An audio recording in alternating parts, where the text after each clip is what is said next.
Dari contoh-contoh ini kita melihat bahwa hidup kita itu berharga.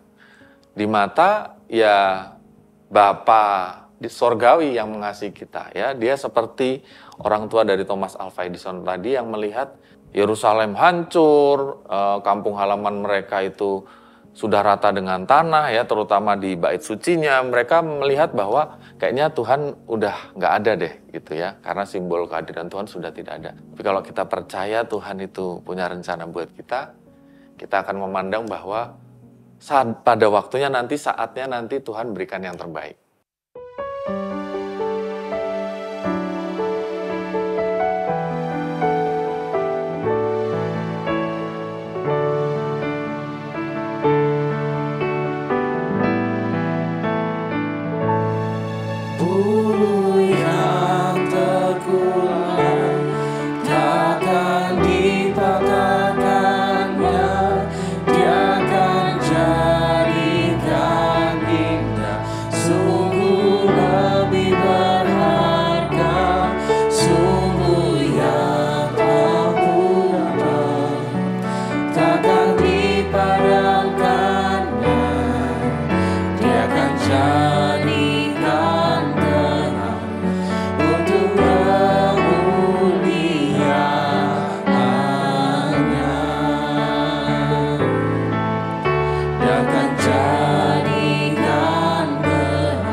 Shalom saudara-saudara, kita berjumpa kembali dalam program Morning Grace.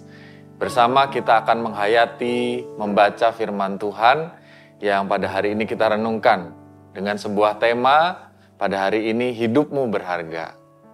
Nah, ada Mas David dan juga Kak Jen di sini, Kak Juan. Kira-kira hidup kita berharga nggak sih? Berharga, Pak. Berharga, pasti. Apa? Kenapa berharga?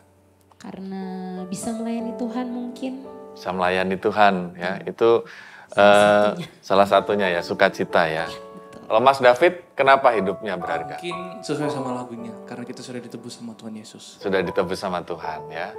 Dalam kepercayaan Kristiani kita percaya kita diselamatkan karena kasih Tuhan, bukan karena perbuatan kita. Kalau Mas Juan kenapa kira-kira berharga? Karena punya banyak teman. Karena punya banyak teman ya. Oke. Jadi ada banyak hal yang ternyata membuat kita menyadari kita berharga. Tapi bagaimana sebenarnya kata firman Tuhan? Nah, sebelumnya mari kita berdoa untuk merenungkan firman Tuhan. Tuhan, terima kasih bila kami berkesempatan untuk bernyanyi kepada Tuhan. Dan pada saat ini kami mau merenungkan firman-Mu. Biarlah firman Tuhan boleh menjadi kekuatan bagi jiwa kami, menuntun kami untuk menjadi murid-murid Kristus yang memuliakan-Mu dalam hidup kami. Dalam nama-Mu kami berdoa dan bersyukur. Amin. Saya akan membacakan firman Tuhan yang diambil dari Yesaya 55 ayat 8 sampai 9. Demikian firman Tuhan. Sebab rancanganku, rancangan Tuhan, bukanlah rancanganmu atau rancangan manusia. Dan jalanmu bukanlah jalanku, demikianlah firman Tuhan. Seperti tingginya langit dari bumi, demikianlah tingginya jalanku dari jalanmu dan rancanganku dari rancanganmu. Saudara yang dikasih oleh Tuhan, kita hidup saat ini banyak menikmati karya dari seorang tokoh yang bernama Thomas Alva Edison. Berapa penemuan yang berharga yang ia wariskan pada kita? Wah, mungkin satu gitu yang kita pikirkan, yaitu lampu gitu. Padahal dia menemukan 1000 lebih penemuan ya, yang masih dipakai sampai hari ini. Lampu, perekam suara, lalu juga pemutar video, dan banyak hal lain. Ya. Bagaimana kehidupan masa lalu dari Thomas Alva Edison? Mengejutkan, pada waktu kecil dia dianggap seorang yang tidak berharga. Dia tidak berharga karena ketika ia bersekolah, dia itu telat untuk bisa membaca. Dan pada waktu itu, sindrom ini dinamakan disleksia. Padahal dia sudah menduduki di bangku SD. Sedangkan teman-temannya sudah bisa, ia masih belum bisa. Dan ia juga sulit diatur di dalam kelas di sekolah, sehingga seorang guru atau kepala sekolah dalam kisah ini menuliskan surat kepada ibu dari Thomas Alva Edison. Lalu ia membawa surat itu tanpa tahu isi suratnya, diberikan kepada ibunya. Dibaca oleh ibunya yang sangat terkejut, dan isi surat itu adalah bahwa anak ini adalah anak yang tidak bisa sekolah di sekolah kami karena tidak bisa mengikuti pelajaran dan sulit sekali diatur. Ibunya menyadari bahwa ia punya disleksia, tetapi apa yang dikatakan seorang ibu dari Thomas Alva Edison kepada anaknya? Dia berkata ketika Thomas Alva Edison bertanya apa isi suratnya, dia berkata demikian. Bahwa ternyata dari surat ini, kamu itu anak yang terlalu pintar di sekolah. Sehingga kamu tidak bisa sekolah di sekolahmu lagi. Kamu harus sekolah sama mama di rumah. Lalu mamahnya ini membuat sebuah program untuk pendidikan yang mungkin kita kenal sekarang dengan pendidikan kreatif, di mana tidak berpangku kepada kurikulum dan lain-lain, tetapi kepada eksperimental. Dia bisa mencoba banyak hal dengan usia yang masih muda, sehingga dia menjadi seorang yang lebih pintar, lebih cerdas daripada orang lain. Kita melihat bahwa sebuah realitas dihadapi dengan sudut pandang yang lain.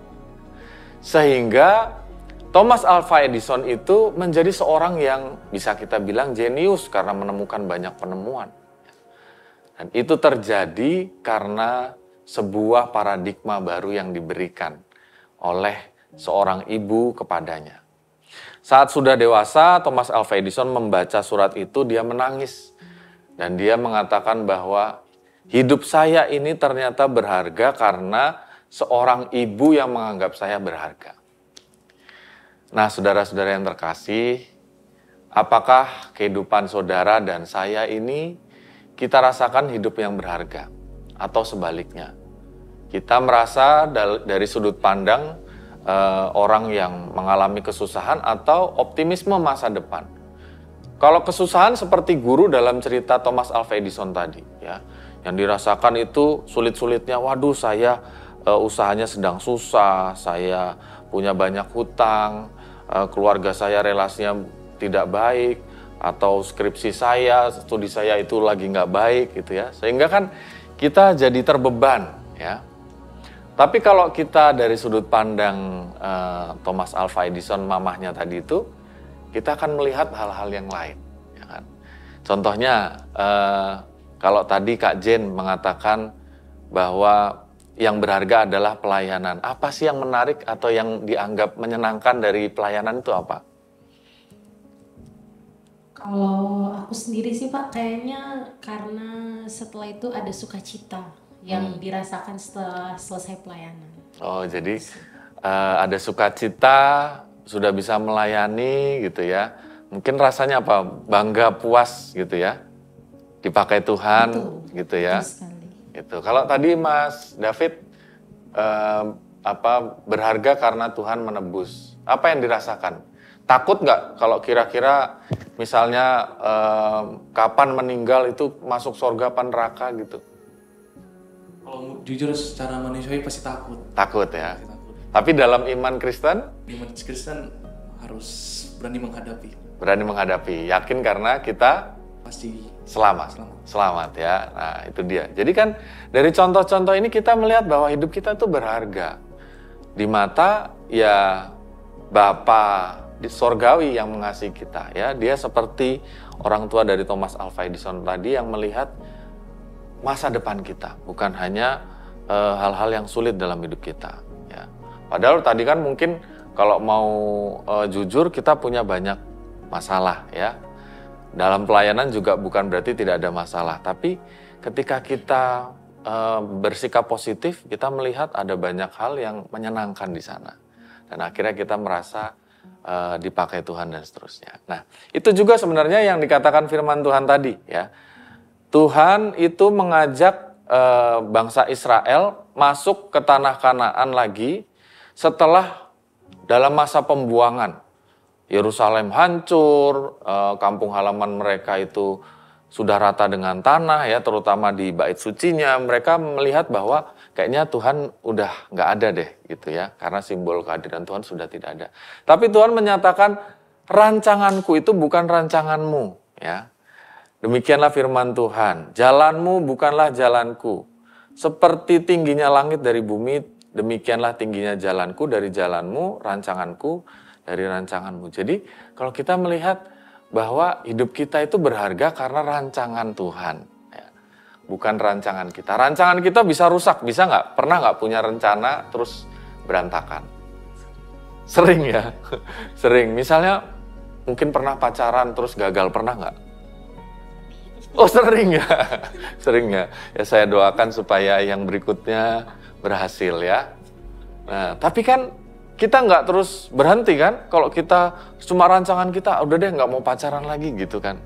Tapi kalau kita percaya Tuhan itu punya rencana buat kita akan memandang bahwa pada waktunya nanti, saatnya nanti Tuhan berikan yang terbaik. Amin? Amin. Amin. Ya mari kita tutup renungan ini, kita berdoa. Ya Tuhan, terima kasih untuk firman Tuhan hari ini. Kami belajar dari kisah yang menarik, kisah nyata dari Thomas Alva Edison yang melihat hidupnya begitu berharga sebab ia memiliki orang tua yang baik. Kami pun memiliki orang tua yang baik, orang tua dalam iman, yaitu Bapa Sorgawi yang mengasihi kami. Yang rancangannya adalah rancangan damai sejahtera. Rancangannya jauh berbeda dari rancangan kami. Rancangan kami bisa berantakan, tetapi di dalam Tuhan, kami sekalian percaya kami memiliki masa depan yang baik. Bahkan masa kini yang baik ketika kami menatap kegagalan kami, kesulitan kami, masalah kami, dari sudut pandang yang positif. Ada manfaat, ada hikmah yang Tuhan berikan kepada kami. Maka Tuhan, kami mau serahkan hidup kami dalam rancangan Tuhan.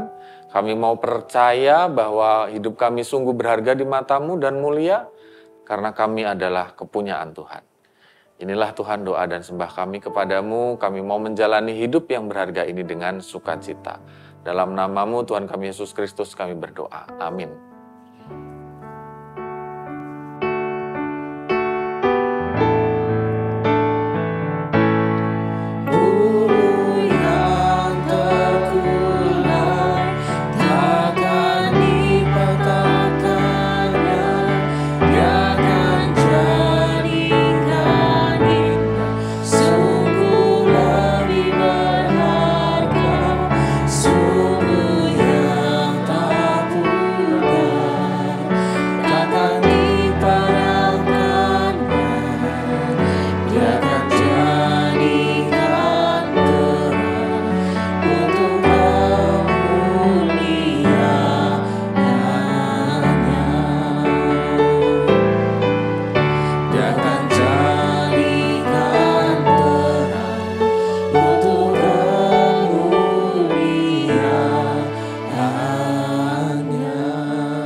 Sampai berjumpa di pertemuan selanjutnya. Tuhan memberkatimu hari ini dan hari-hari yang akan datang.